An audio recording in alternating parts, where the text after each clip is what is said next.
India में एक entry level data analyst 5 to 10 LPA कमा सकता है and after some year of experience ये सैलरी 15 एलपीए तक पहुंच जाती है। इसके लिए आपको चाहिए एक सही रोड मैप एंड थोड़ी smart learning. Hi everyone, welcome to the code with Anubhav. आज की वीडियो में मैं आपको step by step data analyst बनने के लिए रोड मैप दूंगा। आपने इससे पहले बहुत सारे रोड मैप देखे होंगे, पर ये स्पेशल क्यों है? ये video end to end solution है आपके डेटा एनालिस्ट बनने की जर्नी के लिए। पर ऐसा क्यों? क्योंकि यहाँ आपको मिलेगा हार्डकोर स्किल्स जो आपको सीखने चाहिए, प्रोजेक्ट्स जो आपकी पोर्टफोलियो में शाइन करेंगे, सॉफ्ट स्किल्स जिस पे आपको काम करना चाहिए, इंटरव्यू प्रिपरेशन टिप्स जो आपको जॉब दिलाने में हेल्प करेगी, एंड मोस्ट इम्पॉर्टेंट, मैं आपको कंप्लीट सिलेबस दूंगा। क्या पढ़ना है, कितना पढ़ना है, कहाँ से पढ़ना है, सब कुछ। सबसे इम्पॉर्टेंट बात, हमें किसी भी स्किल्स में मास्टर करने की ज़रूरत नहीं है। Data analyst is combination of multiple skills. So just learn enough, do project, publish them. मैंने खुद ये रोड मैप फॉलो करके एक tier 3 college non CS background से फ्रैक्टल, अमेजोन जैसी एनालिटिकल कंपनीज में काम किया है। अगर मैं कर सकता हूँ तो आप भी कर सकते हो। Don't skip. Before we start, सबसे पहले ये समझने की ज़रूरत है कि डेटा एनालिस्ट करता क्या है। Data analyst focus on existing data to answer business problem. इसके लिए आप Python, SQL, Excel, Power BI जैसे टूल्स यूज़ करोगे। अब हमें पता है डेटा एनालिस्ट क्या होता है, बट डेटा एनालिस्ट और एक सिमिलर टर्म डेटा साइंटिस्ट में डिफरेंस जानने की भी ज़रूरत है। Data scientist basically build predictive model to forecast the future trend based on the existing data. मैं कोर स्किल्स को एक हाई लेवल टच करूँगा क्योंकि हर रोड मैप में होता है। हर स्किल्स सेक्शन में आपको एक कंप्लीट सिलेबस का लिंक मिल जाएगा। जितना मेंशन है उतना ही पढ़ें। एक बार आपने सिलेबस पूरा किया, फिर आपको प्रोजेक्ट का लिंक मिल जाएगा। 80% ऑफ प्रोजेक्ट आप चाहो तो कॉपी कर सकते हो, बट 20% अपनी क्रिएटिविटी दिखाएं। इससे आपकी लर्निंग होगी।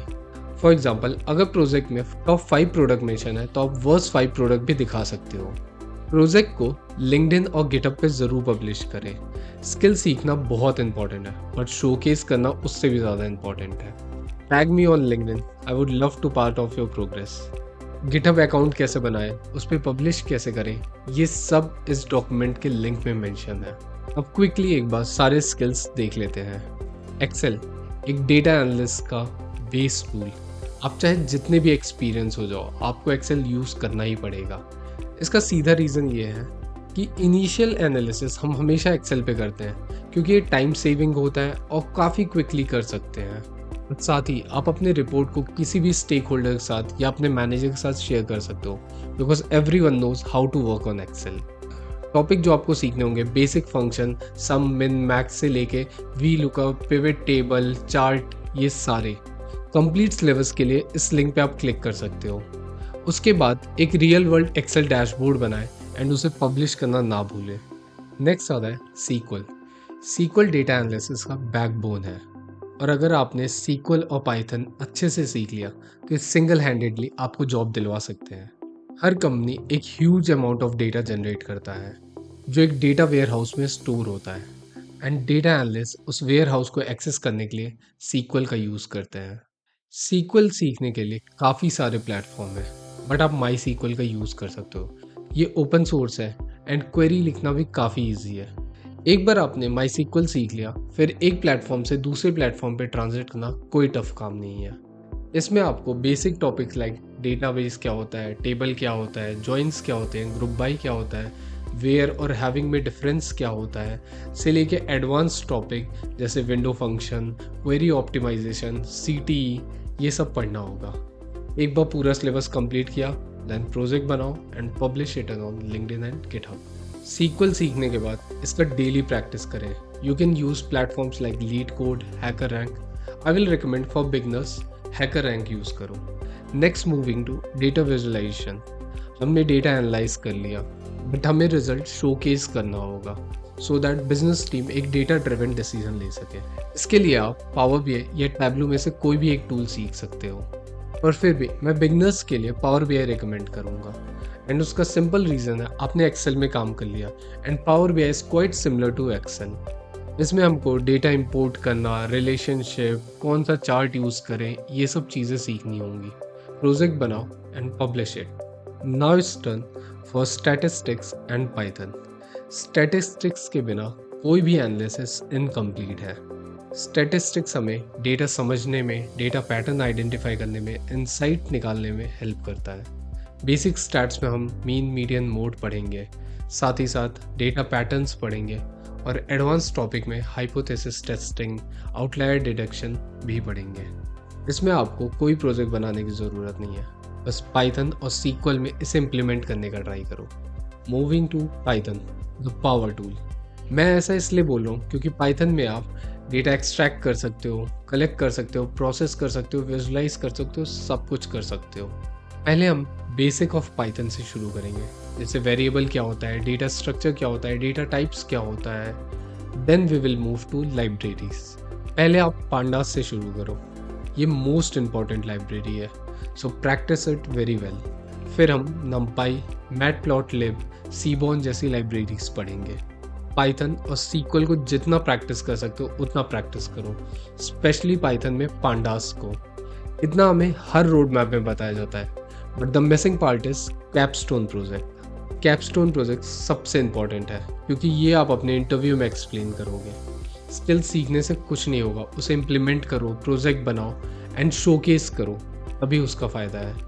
अभी सिर्फ एक कैपस्टोन प्रोजेक्ट बनाओ और जितना हो सके खुद से इम्प्लीमेंट करो। दूसरे के प्रोजेक्ट का रेफरेंस लो बट कॉपी मत करो।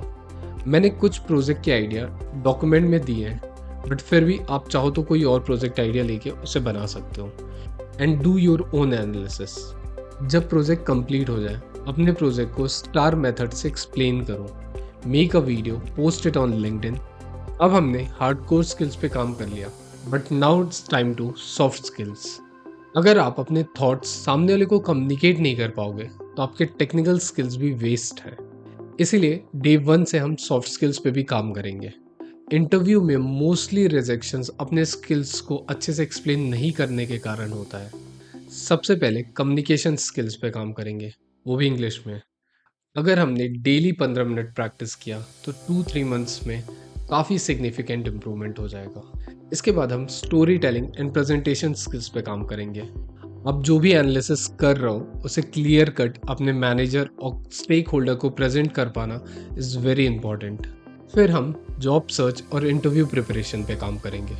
जॉब ढूंढने के लिए हम लिंक्डइन और naukri.com प्लेटफॉर्म का यूज़ करेंगे। इस पे आप प्रोफाइल बनाएं और उसे ऑप्टिमाइज करें। फिर हम रेज्यूम बनाएंगे। रेज्यूम बनाते टाइम आपने गिटहब पे जितने प्रोजेक्ट पोस्ट किए सब, और साथ ही साथ अपनी लीड कोड या हैकर रैंक की प्रोफाइल भी मेंशन करें। ये आपके रेज्यूम सिलेक्शन के चांसेस काफ़ी इंक्रीज कर देगा। उसके बाद common interview question and behavioural question पे ज़रूर फोकस करें। डेटा एनालिस्ट इंटरव्यू में आपसे सिर्फ टेक्निकल क्वेश्चन नहीं, केस स्टडी, लॉजिकल क्वेश्चंस भी पूछे जाएंगे। अगर आप लिंक्डइन पे रेगुलर पोस्ट करेंगे तो वहाँ से भी आपको अपॉर्चुनिटीज़ मिल सकती हैं। प्रो टिप, 1-2 इंटरव्यू में फेल होने के बाद होपलेस ना हो, बल्कि उन क्वेश्चंस को नोट करें और बेटर प्रिपेयर करें, क्योंकि इंटरव्यू क्वेश्चंस मोस्टली रिपीट होते हैं। This section is all about busting some common myth. क्या डेटा एनालिस्ट के लिए डीएसए ज़रूरी है? नहीं। क्या एमएल आना चाहिए? हाँ, basic of ML is important, but पहले आप कोर स्किल्स पे काम करो। एंड मोस्ट ट्रेंडिंग क्वेश्चन, क्या एआई डेटा एनालिस्ट को रिप्लेस करेगा? नहीं, बट जिनको डेटा एनालिस्ट प्लस एआई आता है वो रिप्लेस करेंगे। Just have a look and मैं इस डॉक्यूमेंट को पूरे साल continuously with new resources update करता रहूँगा। अब एक इम्पॉर्टेंट बात, क्या हर कोई ये रोड मैप 3 महीने में कर सकता है? नहीं। मे बी जो फ्रेशर होंगे उनको ज़्यादा टाइम लगे और जो एक्सपीरियंस होंगे उनको कम टाइम लगे, बट विथ कंसिस्टेंसी आप ये रोड मैप कंप्लीट किए तो आई एम टोटली श्योर कि आपको जॉब मिल जाएगी। ऑलमोस्ट अगर आप डेली 3 घंटे पढ़ाई कर रहे हो तो 2.5 घंटे हार्डकोर स्किल्स पे दो, 30 मिनट सॉफ्ट स्किल्स पे दो। अगर ये रोड मैप हेल्पफुल लगा तो लाइक करना ना भूलें and subscribe for such valuable content. Share with your friends. Till then, happy learning.